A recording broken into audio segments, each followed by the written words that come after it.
সময় এই অঙ্কগুলো সহজে করার জন্য তুমি একটা কাজ করতে পারো, সেটা হচ্ছে ক্রয় মূল্য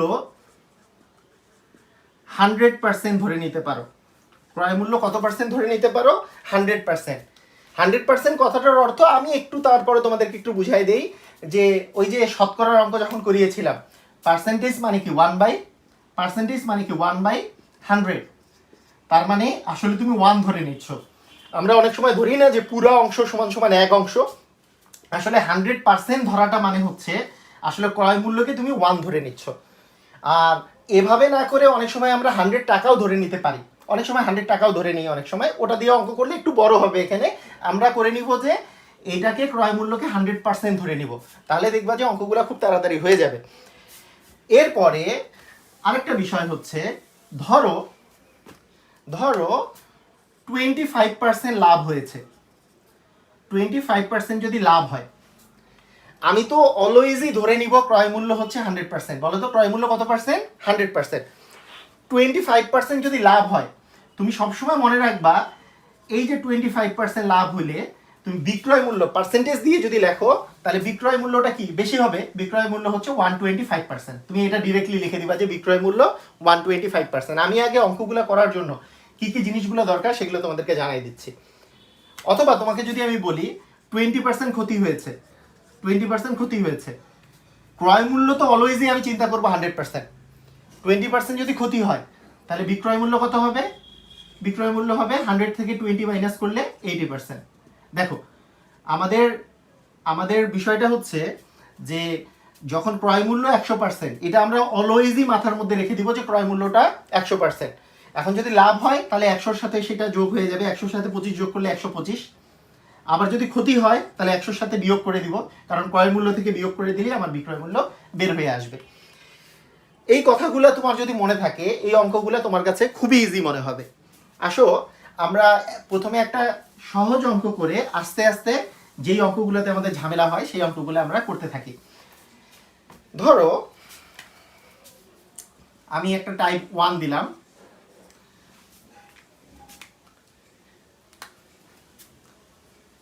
একটি ফ্রিজ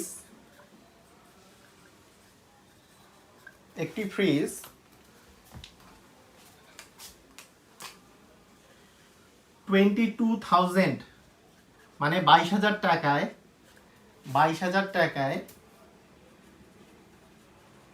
বিক্রি করায় 10% লাভ হলো। ফ্রিজটির ক্রয় মূল্য কত? ফ্রিজটির ক্রয় মূল্য কত? তুমি কিভাবে করে চিন্তা করবা? দেখো একটা ফ্রিজ আছে, যেই ফ্রিজটার তোমার কি কি দেওয়া আছে দেখো। একটা ফ্রিজের, এই একটা ফ্রিজ, এইটার 22,000 টাকায় বিক্রি করায়, তার মানে কি বিক্রয় মূল্য দেয়া আছে। 10% লাভ হলো, ফ্রিজটির ক্রয় মূল্য কত? তোমাকে আমি বলেছি এই অঙ্কগুলো সহজে করতে হইলে তুমি ক্রয় মূল্যকে কত ধরবা? 100%। তার মানে এই 100%-এর ভ্যালু তোমাকে বের করতে হবে। ক্রয় মূল্যকে অলওয়েজই তুমি 100% ধরে নিবা, ক্রয় মূল্যকে অলওয়েজই 100% ধরে নিবা। আমি লিখবো না, তুমি জাস্ট মনে রাখবা যে ক্রয় মূল্য 100%, এটা তুমি চিন্তা করলা। আচ্ছা ওকে, 10% লাভ হলো। আমি যখনই বললাম, একটু আগে বললাম না, ক্রয় মূল্য যদি 100% হয়, 10% যদি লাভ হয়, তাহলে 110% এইটা কি বিক্রয় মূল্য না? এই 110%টা কিন্তু বিক্রয় মূল্য, 110%টা বিক্রয় মূল্য। 10% লাভ হলে, জাস্ট একটু আগেই বললাম 10% লাভ হলে, যদি 10% ক্ষতি হইতো তাহলে 100 থেকে 10 বিয়োগ করলে 90% হতো বিক্রয় মূল্য। যেহেতু 10% লাভ হয়েছে, তার মানে এই 110% হচ্ছে বিক্রয় মূল্য। আবার বলছে ফ্রিজটা এত টাকায় বিক্রি করায়, তার মানে বিক্রয় মূল্য তো দেওয়াই আছে, বিক্রয় মূল্য 22,000 টাকা দেওয়াই আছে। তার মানে এই যে দেখো 22,000 টাকা বিক্রয় মূল্য যে দেওয়া আছে, সেটাই কি এই পরিমাণটা না? এই 110%। তার মানে আমি বলতে পারি 110% ইজ ইকুয়ালস টু হচ্ছে 22,000 টাকা। তাহলে 1% সমান সমান কত টাকা? 22,000 ডিভিশন হচ্ছে 110, আর 100% সমান সমান কত টাকা?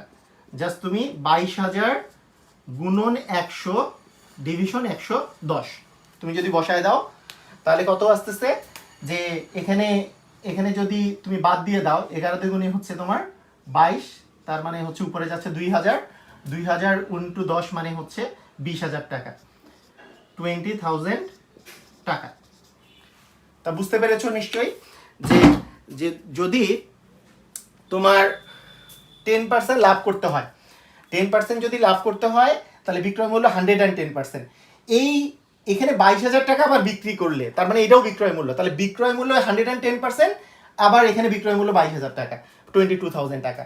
তাহলে 110% ইকুয়াল টু 22,000 টাকা। 1% কত? তোমরা এর পরের বার থেকে আমি 1% আর লিখবো না, এটাকে ডিরেক্টলি তোমরা লিখতে পারবা। যখন আমি 100% বসতেছে তখন এইটা যাবে গুণ আকারে, এইটার সাথে এই জিনিসটা যাবে গুণ আকারে, আর এইটা থাকবে নিচে একবারে ভাগ আকারে। আমি একটু ভেঙে করলাম প্রথমটা। তাহলে আমাদের মাথায় রাখতে হবে একটি ফ্রিজ এত টাকায় বিক্রি করায় এত পার্সেন্ট লাভ হলো। বলো দেখি, যদি ক্ষতি হতো 10% ক্ষতি হতো তাহলে কি হতো? এখানে 90% বিক্রয় মূল্য, তাহলে 90% ইকুয়াল টু এত, 1% কত? 100% কত? 100%টাই তো ক্রয় মূল্য, সেজন্য ক্রয় মূল্যটা তোমার বের হয়ে গেছে। এভাবে করে এত সহজে তুমি অঙ্কটা করে ফেলবা। তো আসো এই ধরনের অঙ্কে, এই ধরনের অঙ্ক তো অনেক নিয়মেই করা যায়, আমি একটা নিয়ম দেখালাম, কিন্তু সবচেয়ে সহজ উপায়ে আমি এবার তোমাদেরকে করা দেখাবো যেগুলো অঙ্কে তোমাদের খুবই ঝামেলা থাকে। এটা হচ্ছে টাইপ 2। মনে করো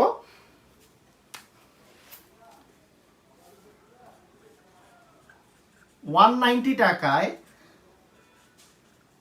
একটি দ্রব্য বিক্রয় করায়,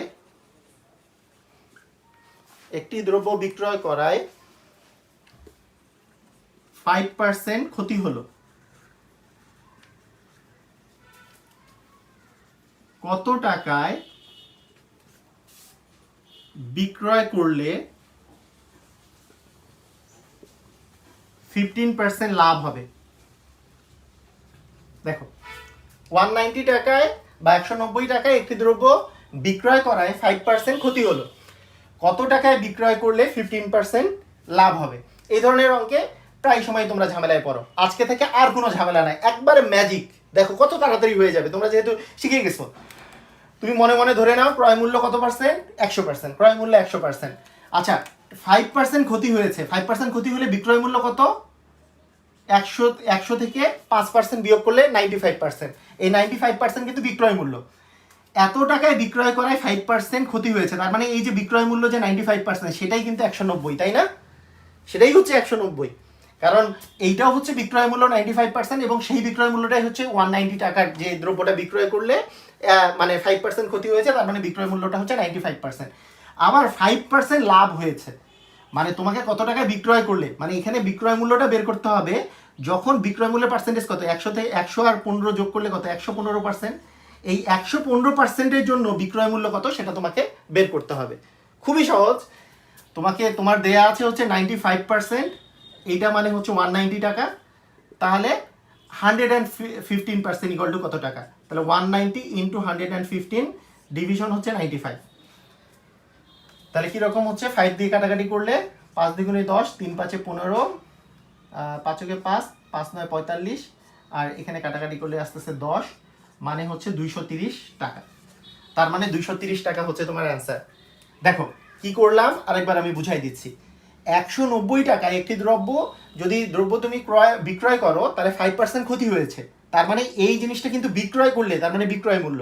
আবার 5% ক্ষতি হয়েছে, তার মানে 95% হচ্ছে তোমার বিক্রয় মূল্য, কারণ আমি ক্রয় মূল্য 100% ধরে নিব সবসময়। তাহলে 95% হচ্ছে তোমার বিক্রয় মূল্য। এই 95% ইকুয়াল টু এত টাকা। কত টাকায় বিক্রয় করলে, তার মানে আবার তোমাকে বিক্রয় মূল্য বের করতে বলেছে, যখন এইখানে পার্সেন্টেজ কত? 15% লাভ, তার মানে 15% লাভ হলে বিক্রয় মূল্য কত? 115%। এইটার জন্য বিক্রয় মূল্যটা বের করতে বলছে। তার মানে 95% ইকুয়াল টু 190, 115% ইকুয়াল টু কত সেটা বের করলেই তোমার অঙ্ক শেষ। কত সহজ, তাই না? আসো আমরা এই ধরনের আরেকটা প্র্যাকটিস করি। এবার কিন্তু তোমাদেরকে সবাইকে পারতে হবে।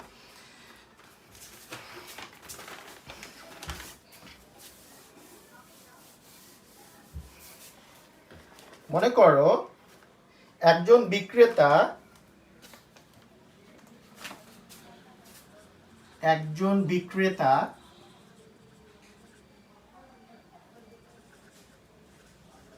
$200 টাকায় একটি ঘড়ি ক্রয় করলে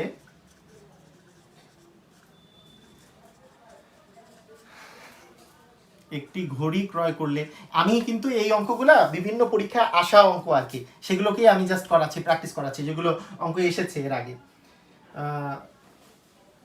টাকায় একটি ঘড়ি বিক্রয় করলে 20% লোকসান হয়, 20% লোকসান হয়। যদি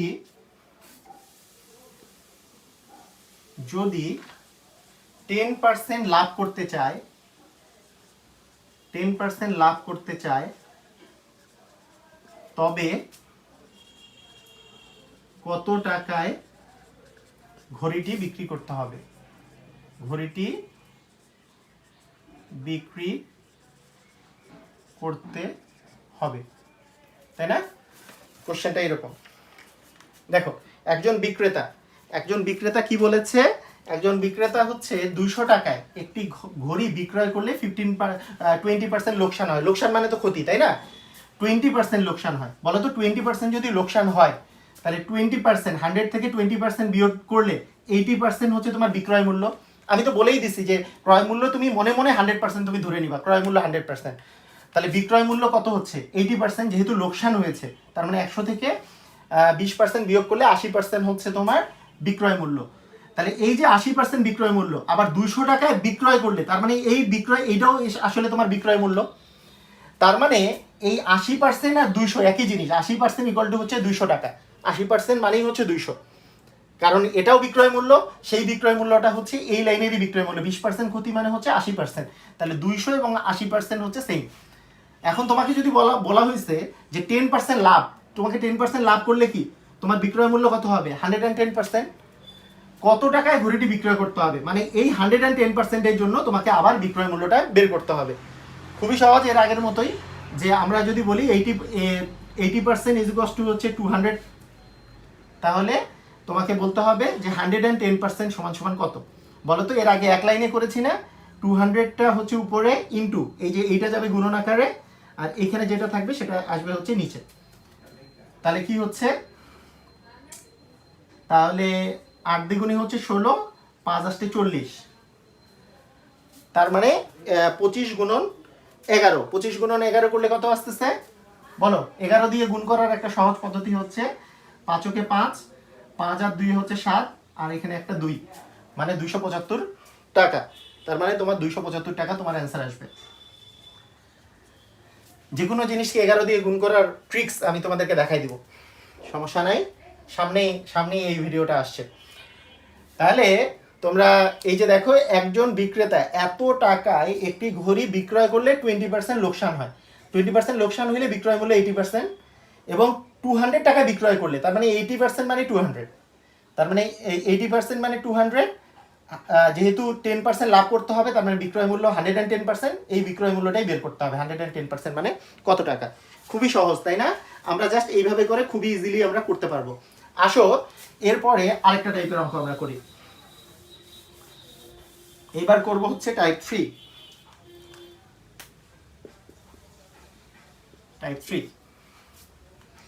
টাইপ 3টা হচ্ছে,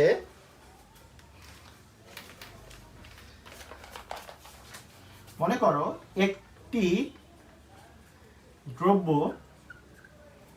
10% ক্ষতিতে বিক্রয় করা হয়েছে। 10% ক্ষতিতে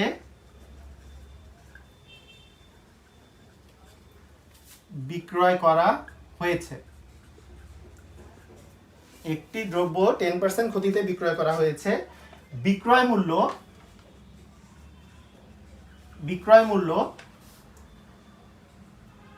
45 টাকা বেশি হলে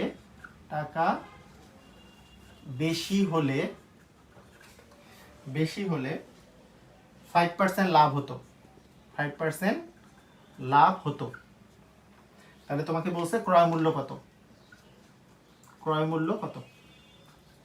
ওকে, দেখো, একটি দ্রব্য কি করা হয়েছে? যে 10% ক্ষতিতে বিক্রয় করা হয়েছে। তো বিক্রয় মূল্য 45 টাকা যদি বেশি হতো, তাহলে 5% লাভ হতো।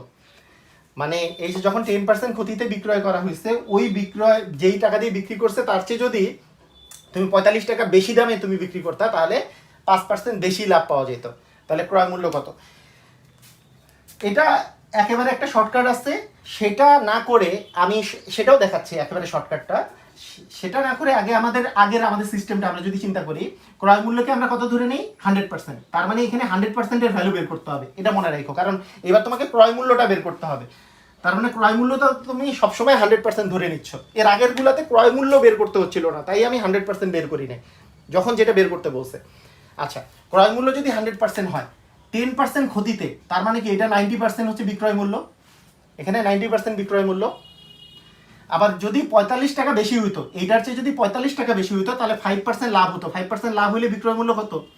105%। তাহলে দেখো, এই যে যখন 5% লাভ হচ্ছে তাহলে 105%, আর যখন এখানে 10% ক্ষতি, এখানে 90%। দেখো, এর চেয়ে যদি 45 টাকা বেশি হইতো তাহলে এই যে 105% হয়ে যেত বিক্রয় মূল্যটা। মানে 90%-এর চেয়ে 45 টাকা বেশি হইলে তোমার আসলে কি 105% হয়ে যেত। তার মানে এই দুইটার যে পার্থক্য, যে 105 এবং 90, এই দুইটার পার্থক্যের সমানটাই হচ্ছে 45 টাকা। কারণ এই এত টাকা বেশি হলে, মানে এটা কিন্তু বিক্রয় মূল্য না, যে এর চেয়ে যদি 45 টাকা বেশি হইতো তাহলে 105% হয়ে যেত বিক্রয় মূল্যটা। তার মানে আমি বলতে পারবো যে 105% মাইনাস 90% ইজ ইকুয়ালস টু হচ্ছে তোমার 45। তার মানে এখানে আস্তে আস্তে হচ্ছে 15% ইকুয়াল টু হচ্ছে তোমার 45। তোমাকে বের করতে হবে, কত বের করতে হবে? ক্রয় মূল্য। ক্রয় মূল্য মানে তো 100%, তার মানে 100% ইকুয়াল টু কত? 100% ইকুয়াল টু কত হচ্ছে? 45 ইন্টু 100 বাই হচ্ছে তোমার 15, কাটাকাটি করলে 3, তার মানে 300 তোমার অ্যান্সার হচ্ছে। তার মানে 300 টাকা হচ্ছে তোমার অ্যান্সার। তোমার কাছে দেয়া আছে যে একটি দ্রব্য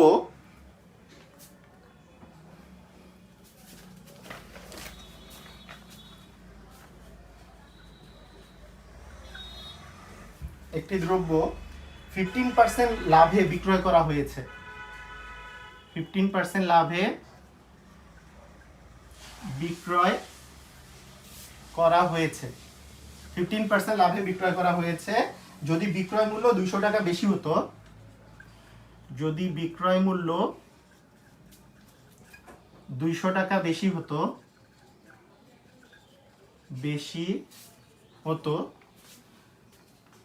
তবে 25% লাভ হতো। দ্রব্যটির ক্রয় মূল্য কত? দ্রব্যটির ক্রয় মূল্য কত? দেখো, একটি দ্রব্য আমি দেখো যে আমি কি করেছি, যে একটা দ্রব্য 15% লাভে বিক্রয় করা হয়েছে। যদি বিক্রয় মূল্য 200 টাকা বেশি হতো তবে 25% লাভ হতো। তাহলে ক্রয় মূল্য কত? আমরা ক্রয় মূল্য সবসময় কত পার্সেন্ট ধরে নিব? 100%। তার মানে 100%-এর ভ্যালু বের করতে হবে। আর এত পার্সেন্ট লাভে যখনই দেখবা, তার মানে বিক্রয় মূল্য হচ্ছে 115%, আর এত পার্সেন্ট আবার লাভ হতো বলা আছে, তার মানে 25% আবার যোগ হবে। দুটাই যেহেতু লাভ, 15% লাভে, তার মানে বিক্রয় মূল্য কত হবে? 115%। আবার 200 টাকা বেশি হলে বিক্রয় মূল্য কত হবে? সবসময় ক্রয় মূল্য 100%, এখানে বিক্রয় মূল্য দুইটা পার্সেন্টেজ দেওয়া আছে, এটা আগের মতোই। তাহলে 25% যদি বেশি হয় তাহলে 125%। এই দুইটার পার্থক্য সমান সমান কি? 200। তার মানে 125% মাইনাস 115% ইকুয়াল টু হচ্ছে তোমার 200। সেখান থেকে তোমাকে কি বের করতে হবে বলো তো? সেখান থেকে তোমাকে বের করতে হবে হচ্ছে এই দুইটা বিয়োগ করলে আসতে আসতে 10%। 10% সমান সমান হচ্ছে 200। তার মানে 100% সমান সমান কত? বুঝাই যাচ্ছে যে 10-এর চেয়ে একটা শূন্য বাড়ছে, তার মানে 200-এর চেয়েও একটা শূন্য বাড়বে, মানে 2000 টাকা, মানে 2000 টাকা তোমার অ্যান্সার হবে।